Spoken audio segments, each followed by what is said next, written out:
Bonjour les sixièmes. Bonjour les sixièmes. Donc on se retrouve pour terminer la leçon sur les périmètres et les aires. Donc je vous rappelle qu'on a écrit la partie sur les aires sur une page de droite. S'il vous reste de la place au bas de cette page, vous continuez sur la même page. Évidemment, si cette page est terminée, si vous avez écrit un peu gros, eh bien vous écrivez sur la page suivante. Il nous reste les aires de deux figures à voir. La première, sont les triangles quelconques, puisqu'on a seulement vu les triangles rectangles pour l'instant. Et puis la deuxième, ce sont les disques. Alors on va commencer par les triangles quelconques. Et comme vous le voyez, j'ai retracé la même figure que la dernière fois, c'est-à-dire deux triangles rectangles. Parce que là, je pense que vous avez compris que l'aire du triangle rectangle qui est ici en jaune, eh bien c'est simplement la moitié de l'aire du rectangle. C'est la raison pour laquelle on calcule l'aire du triangle jaune en faisant la longueur de ce côté, qu'on appelle la base, multiplié par la longueur de ce côté, qu'on appelle la hauteur, et divisé par 2, puisque, je le répète, c'est la moitié de l'aire de ce grand rectangle. Donc la question se pose maintenant, comment est-ce qu'on va calculer l'aire d'un triangle qui n'est pas rectangle? Est-ce qu'on peut quand même se ramener à un rectangle? Et la réponse est oui. Regardez ce que je vais faire. Je vais déplacer ce sommet. Donc comme vous pouvez le voir, j'obtiens un triangle maintenant qui n'est plus rectangle. Je vais m'arrêter ici. Alors est-ce qu'on peut dire que l'aire de ce triangle, c'est aussi la moitié de l'aire de ce grand rectangle? Alors la réponse est oui. Pourquoi? Eh bien regardez, si je trace une petite droite verticale qui va passer par le sommet du triangle. Donc elle part du sommet et elle est perpendiculaire au côté opposé. Grâce à cette droite, j'obtiens un partage de mon triangle jaune en deux parties. Et j'obtiens aussi un partage de mon rectangle. Regardez, si je prends juste cette partie-là, j'obtiens deux petits triangles rectangles qui ont la même aire, la même surface. Et dans l'autre partie, j'obtiens aussi deux triangles rectangles, un peu plus grands, qui eux aussi ont la même aire. Donc finalement, les deux triangles jaunes ont bien la même superficie, la même surface, que les deux triangles roses. Les deux petits ont la même surface, les deux moyens ont la même surface, donc finalement, toute la partie en jaune, c'est la même surface que toute la partie en rose.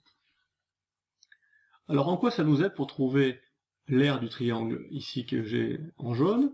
Eh bien, c'est la même formule finalement que celle qu'on a déjà vue, c'est-à-dire la longueur de la base, multipliée par la hauteur, et puis divisé par 2. Puisque vous vous rendez bien compte que ce segment que j'ai tracé, qui s'appelle la hauteur du triangle, il y a un angle droit ici en bas que je n'ai pas tracé, cette hauteur, je peux la déplacer, et c'est la même longueur que le côté du rectangle ici. Donc quand je multiplie ce côté, la longueur du rectangle, par la largeur du rectangle, j'obtiens bien la surface totale. Et donc c'est la même chose que si je multipliais la base, ici du triangle, par la hauteur. Et c'est là peut-être que mes deux petits personnages vont faire leur apparition. Je ne sais pas si vous aviez remarqué un petit peu qu'ils étaient faits avec des lettres, peut-être certains s'en étaient rendus compte. Ce petit personnage avec son petit bec, c'était simplement la hauteur, et puis celui-ci, vous allez vous en rendre compte si je le fais tourner, c'est simplement le mot base. Ça nous permet en même temps de revoir un petit peu la symétrie. Vous voyez que les deux, le mot base, il est écrit deux fois, et que l'un est le symétrique de l'autre. Même chose pour le mot hauteur ici. Donc pour ceux éventuellement que vous n'aurez pas vu, je vais séparer un peu mes deux petits animaux, pour que vous voyez mieux, voilà la hauteur, et voilà la base. Donc pour calculer l'aire d'un triangle, on doit donc faire la base, multipliée par la hauteur du triangle, divisé par 2. Donc vous pouvez maintenant copier, ça sera sûrement plus clair si vous mettez les triangles de la même couleur, de cette façon-là. Donc vous voyez, les deux triangles rouge foncé, on va dire, et rouge clair ont la même aire, les deux triangles bleu clair et bleu foncé ont la même aire. Voilà pourquoi l'aire du triangle, ici, c'est bien la moitié de l'aire de ce grand rectangle. Et la formule est la même, base fois hauteur divisé par 2. Voilà pour le triangle quelconque. On refera un exemple sur la page suivante. Un exemple un peu détaillé. Il nous reste maintenant à voir l'aire du disque. Alors j'ai préparé de quoi tracer un disque, c'est-à-dire simplement un point O qui sera le centre du cercle, et donc le centre du disque. Donc je vais tracer ce cercle, je vais prendre le compas et la règle. Et je vais tracer un cercle de rayon 3 cm. Donc je prends mon compas, je l'écarte de 3 cm, je positionne la pointe sèche sur le centre du cercle, je n'ai plus besoin de la règle pour l'instant, et je trace le cercle. Et puis pour bien illustrer que c'est à la surface que je m'intéresse, et pas au périmètre, eh bien je vais colorier ce cercle, de cette façon-là, le voilà colorié en rose. Alors quelle est la formule? Alors c'est une formule qu'on ne peut pas vous expliquer, que vous devez apprendre par cœur. Pour la détailler, pour l'expliquer, il faut des outils que vous n'avez pas encore, que vous n'aurez même pas jusqu'au lycée. Donc voici la formule de l'aire du disque. Pi fois rayon, que l'on peut aussi noter pi fois rayon au carré. Alors dans mon exemple avec 3 cm, qu'est-ce que ça donne? Eh bien si le rayon fait 3 cm, l'aire c'est pi fois rayon, je remplace comme dans le calcul des périmètres pi par 3,14, et donc je remplace mon égal par un environ égal, et je remplace le rayon R et R par 3 cm, et évidemment 3 cm. Donc là encore, vous pouvez constater qu'on a bien, comme on l'avait dit la dernière fois, j'avais souligné en vert, la multiplication de deux grandeurs. On l'avait remarqué pour chaque formule, longueur fois largeur, côté fois côté, base fois hauteur, c'est encore le cas ici, avec rayon fois rayon. On multiplie deux longueurs, 3 cm fois 3 cm. Et donc résultat final, 28,26 cm². Alors je l'avais dit tout à l'heure, on va maintenant faire un exemple un peu plus détaillé du calcul de l'aire d'un triangle quelconque. Alors là je vous demande de tourner la page parce qu'on va faire un triangle un petit peu plus grand que ce petit triangle que vous aviez fait, sans longueur précise finalement. Donc je pense que même si vous écrivez petit, vous êtes arrivé à peu près au bas de la page. Donc on va tracer un triangle quelconque, dont les longueurs sont 8, 11 et 12. Donc je vous rappelle, je vous l'ai dit plusieurs fois, que quand on a besoin de faire une construction comme ça, on commence toujours par faire un petit dessin à main levée. Donc je vais le faire ici, mon petit croquis à main levée. Voilà. Avec 12 cm, 8 cm et 11 cm. Voilà. On peut vous donner des noms au sommet si vous voulez. Allez, A, B et C.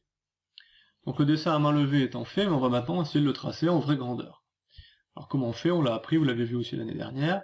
On commence par tracer un côté, le plus grand mais pas forcément. Hein. Si on peut commencer par un autre, ça fonctionne aussi. Disons que c'est un peu plus facile quand on commence par le plus grand. Je vais faire les côtés de 3 longueurs différentes.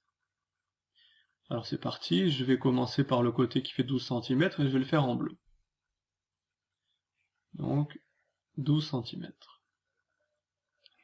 Et puis je vais écrire A, C, et puis en dessous 12 cm.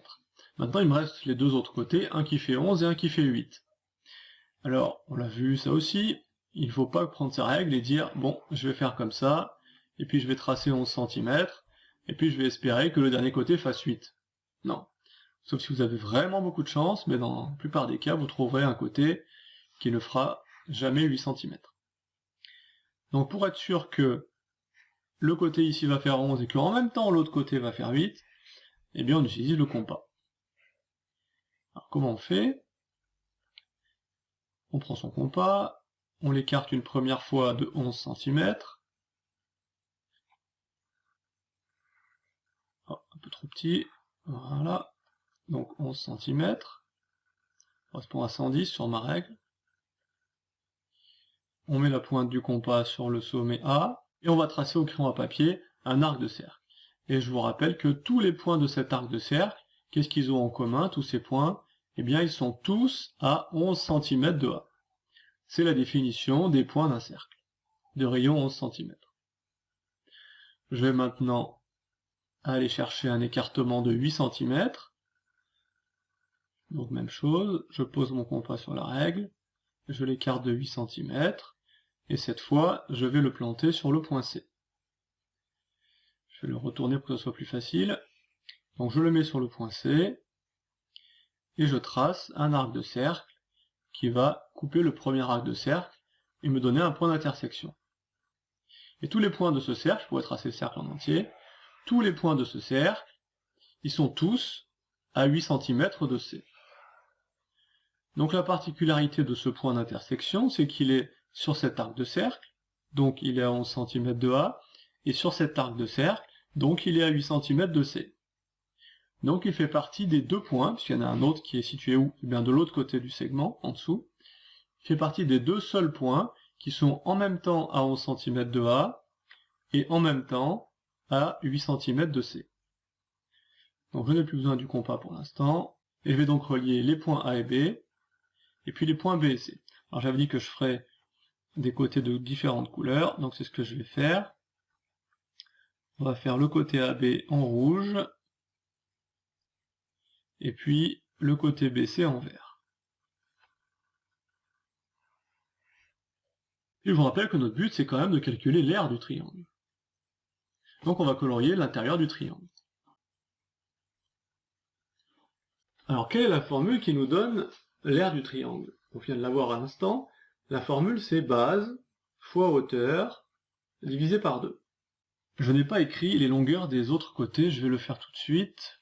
Donc le côté AB mesure 11 cm et le côté BC mesure 8 cm. Donc la base, on y revient, la base du triangle ABC, eh bien on pourrait dire c'est le côté AC. Alors si la base c'est le côté AC, quelle est la hauteur? Eh bien la hauteur elle doit passer par le point B. Imaginons que ce soit une montagne, la hauteur de la montagne ça sera bien du point B, ici perpendiculairement jusqu'au côté AC. Alors avec quel instrument on trace une perpendiculaire? Avec une équerre. Alors moi c'est une équerre un peu bizarre puisqu'elle fait rapporteur en même temps, mais n'importe quelle équerre va fonctionner, mon angle droit, moi il est en bas ici. Donc je vais placer mon équerre à peu près verticalement, je vais la poser ici, sur le côté AC, de telle façon que l'autre côté de l'angle droit passe par le point B. Ce qui me permet de tracer la hauteur, on dit issue de B. La hauteur qui part du point B. Donc je vais la tracer de la même couleur que le côté AC, c'est-à-dire en bleu. Et puis je vais symboliser l'angle droit par un petit carré. Et donc tracer la hauteur issue de B. Et donc je vais là encore écrire base et hauteur. Avec ma petite famille d'oiseaux s'est agrandie. Alors, la hauteur, elle est ici, et puis elle a sa base qui va avec. Et sa base, eh bien, elle est ici en bleu. La base et la hauteur. Alors les petits malins se sont rendus compte qu'il y avait aussi une hauteur rouge et aussi une hauteur verte. Alors c'est pas un hasard, effectivement. Dans un triangle, on a trois côtés, on a donc finalement trois bases et trois hauteurs. Alors comment est-ce qu'on pourrait tracer la hauteur issue de A? Autrement dit, la hauteur qui va être perpendiculaire au côté BC. Eh bien, on va faire la même chose. On va prendre son équerre, on va la faire tourner, on va la poser sur le côté BC. Elle n'est pas assez grande, je vais l'agrandir. Pourquoi? Pour que l'autre côté passe par le point A. Donc une fois qu'elle est placée correctement, eh bien on prend son stylo vert, et puis on va tracer un segment qui passe par A, et puis qui coupe le côté BC perpendiculairement. On a donc une nouvelle hauteur, et du coup une nouvelle base associée. Alors, je vais placer mes petits mots base et hauteur. Donc cette fois, la base est ici. La base, c'est le segment BC. Et la hauteur qui correspond, donc bien évidemment, pour vous, vous allez simplement écrire hauteur. Inutile d'écrire son reflet, ce qui complique peut-être un petit peu l'écriture. Donc une nouvelle base et une nouvelle hauteur. Et puis j'ai oublié de faire le petit angle droit, je vais le faire tout de suite. Un angle droit ici. Et donc il me reste un troisième côté, qui peut lui aussi servir de base, et donc il faut qu'on construise sa hauteur. Alors j'ai de nouveau besoin de mon équerre, que je vais placer correctement, un côté sur AB et l'autre côté qui passe par C. Et tiens, on remarque quelque chose, si on a été assez précis, on remarque que la dernière hauteur, eh bien, elle passe par le point d'intersection des deux premières hauteurs. Autrement dit, ces trois droites sont, je sais que certains ont le mot au bout de la langue, ou même on dit le mot tout fort, ces trois hauteurs sont concurrentes. Et là encore, je trace un segment qui passe par le point C, et qui est donc perpendiculaire au côté AB. Alors faites attention, quand on parle de hauteur, on peut parler à la fois du segment, on peut parler de la longueur de ce segment, on peut même parler de la droite. Donc tout va dépendre des exercices, ce sera à vous de comprendre, est-ce qu'on parle du segment, de la longueur ou de la droite. Mais c'est pas une confusion qui est gênante dans les exercices. Allez, il me reste à placer mes petits mots, mes petits oiseaux, base et hauteur, qui sont en rouge. Donc la base maintenant, elle est où? Eh bien, c'est le grand côté rouge ici, qui est mesuré 11 cm. Et la hauteur qui correspond, c'est celle que je viens de tracer en rouge, la voici. Alors j'espère que ces petits oiseaux vous ont pas trop embrouillé, mais j'ai découvert ça par hasard, en faisant le symétrique du mot. Ça me fait penser à un petit oiseau, je me suis dit tiens, ça serait rigolo d'associer à chaque fois la hauteur et la base, puisque finalement l'idée c'est ça, hein. C'est que vous vous rendez bien compte que chaque hauteur va avec sa base. Donc quand on vous demande de calculer l'aire d'un triangle, eh bien vous pouvez choisir n'importe quel côté, mais il faudra associer la base qui correspond. Bon, tout ça est bien joli, mais on n'a pas encore calculé l'aire du triangle. On va choisir une base, et évidemment la hauteur correspondante. Alors je vais choisir celle qui est en bleu, là, qui mesure 12 cm, donc c'est pas la peine que je la mesure, hein, puisqu'elle fait 12, par contre j'ai besoin de mesurer la hauteur. Donc je reprends ma règle, je mesure la hauteur et je trouve donc 70, autrement dit 7 cm. On va donc calculer l'aire de ce triangle de la façon suivante. On va écrire tout d'abord la formule, donc l'aire c'est la base multipliée par la hauteur divisé par 2. On remplace la base par sa longueur, autrement dit 12 cm, la hauteur par 7 cm, on vient de le mesurer, et puis divisé par 2. 12 cm fois 7 cm, vous êtes capable de faire le calcul de tête, hein. 7 fois 12, on fait d'abord 7 fois 10, qui fait 70, 7 fois 2, qui fait 14, on additionne mentalement les deux, on trouve 84. Et puis 84 divisé par 2, on trouve 42. Donc 42 cm². Donc ce qui veut dire que, dans ce triangle jaune, des carrés qui mesureraient 1 cm sur 1 cm, eh bien on pourrait en rentrer 42. Évidemment, il faudrait en couper des morceaux, associer, etc. Mais voilà, l'aire du triangle, c'est 42 cm². Certains pourraient peut-être se dire, mais on a utilisé le côté bleu et la hauteur bleue, là, mais si on avait fait avec le rouge, est-ce que ça aurait marché, ou avec le vert? Bien, si vous voulez, on peut faire l'essai. Alors, il faudrait d'abord qu'on mesure la hauteur rouge. Donc je reprends ma règle, et je mesure, et je trouve... Alors, ce sont des valeurs approchées, forcément, on ne trouvera peut-être pas exactement 42, puisque on mesure et qu'il y a une incertitude liée à la mesure. Je trouve 76. À peu près 7,6, disons. Donc, c'est parti, je vais l'écrire en rouge, puisque j'ai utilisé le côté rouge. Donc, R égale, donc même chose, base, fois hauteur, divisé par 2. Donc la base fait 11 cm, multiplié par 7,6 cm, divisé par 2. Je vais prendre la calculatrice pour faire 11 fois 7,6. 11 fois 7,6, et je trouve 83,6, que je divise par 2, et je trouve 41,8. Donc en arrondissant au centimètre carré, vous voyez bien que 41,8, c'est plus proche de 42 que de 41. Donc voilà la réponse, 42 cm². Vous voyez donc qu'on a changé de côté et on a changé du coup de hauteur, mais on trouve quand même la même aire, la même surface pour ce triangle, autrement dit 42 cm².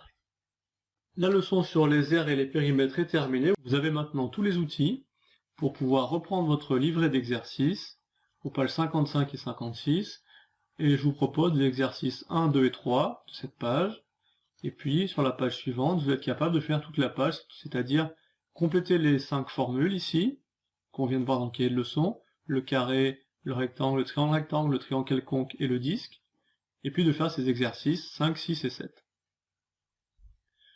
Je vous souhaite à tous une bonne journée et une bonne semaine. revoir les sixièmes. Au revoir les sixièmes. Au revoir les sixièmes.